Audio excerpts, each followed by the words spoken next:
ఆంధ్రప్రభ దినపత్రికలో స్టాఫ్ జిల్లా మండలాల వారీగా రిపోర్టర్స్ కావలెను మరియు మీ వ్యాపార అభివృద్ధి ప్రకటనల కోసం సంప్రదించండి.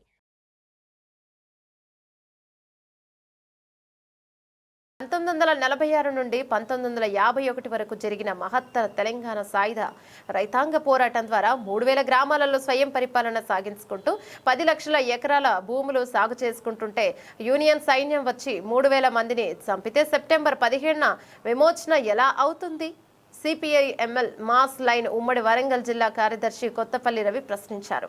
తొర్రూరు అమరవీరుల స్తూపం వద్ద విద్రోహ దినం సందర్భంగా నిరసన సభ మాస్ లైన్ డివిజన్ కార్యదర్శి ముంజపల్లి వీరన్న ఆధ్వర్యంలో నిర్వహించిన కార్యక్రమానికి ముఖ్య అతిథిగా రవి హాజరై మాట్లాడుతూ అనేక పోరాటాలతో త్యాగాల ద్వారా సాధించుకున్న హక్కులను అవకాశాలకు కోల్పోతే అది ఏ సమాజానికైనా ద్రోహ దినమే అవుతుందన్నారు. కార్యక్రమంలో ఎండి షరీఫ్, వెంకన్న, రామస్వామి, ప్రసాద్, లింగయ్య, సోమయ్య, శేఖర్, వెంకటయ్య, బాలకృష్ణ తదితరులు పాల్గొన్నారు. ఈ కార్యక్రమాన్ని తీసుకున్నది మహత్తర తెలంగాణ సాయుధ రైతాంగ పోరాటం 1946 నుంచి 51 వరకు ఈ తెలంగాణ ప్రాంతంలో సాగింది. త్యాగాల చరిత్ర, మహోన్నతమైన ప్రాణత్యాగాల చరిత్ర ముందర పెట్టుకొని దీన్ని కొంతమంది నైజాం నవాబు నుంచి విముక్తి పొందిందని చెప్పి కొంతమంది లేదు తెలంగాణ రాష్ట్రం భారతదేశం యూనియన్లో కలిసిందని కొంతమంది చెప్తా ఉన్నారు. ఏదున్నా నెహ్రూ, పటేల్ సైన్యాలు వచ్చి తెలంగాణ గ్రామాలను తగలబెట్టి తెలంగాణలో ఉన్న మహిళలను వివక్షతలు చేసి వాళ్ళను చాలా అవమానపరిచిన తెలంగాణలో కాసిం రజ్వీను భారత సైన్యం కలిసి ఈ తెలంగాణ ప్రాంతంలో ఒక దమనకాండ సాగించారు.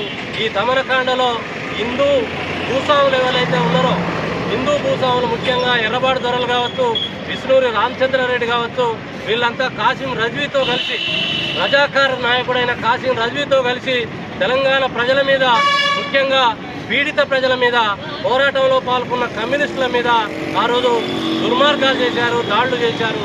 కానీ ఈరోజు బీజేపీ దీన్ని వక్రీకరించి ఇది ఒక ముస్లిం చక్రవర్తి నుంచి విముక్తి పొందిందని చెప్తా ఉన్నారు. మరి ముస్లిం చక్రవర్తి పక్కన ఉన్నది విష్ణూరు రామచంద్రారెడ్డి దొర కదా, ఆయన హిందువు కదా, ఆయన కూడా ఈ తెలంగాణ ప్రాంతంలో ఇక్కడున్న దళితుల మీద, ఇక్కడున్న మైనార్టీల మీద, ఇక్కడున్న పేదల మీద దాడులు చేసిండు కదా.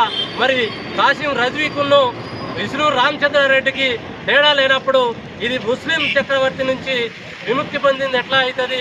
అందుకే ఇది విద్రోహ దినం ముమ్మాటికి అని చెప్పి మేము భావిస్తూ ఉన్నాం. దీన్ని కూడా ప్రజలు ఆలోచించాలని, చరిత్రను వక్రీకరించే వాళ్ళకు వ్యతిరేకంగా గట్టిగా నిలబడాలని చెప్పి ఈ తెలంగాణ ప్రాంత ప్రజానికానికి విజ్ఞప్తి చేస్తా ఉన్నాం. Triveda Web Solutions, SEO, social media, paid ads, website design and branding, all in one place.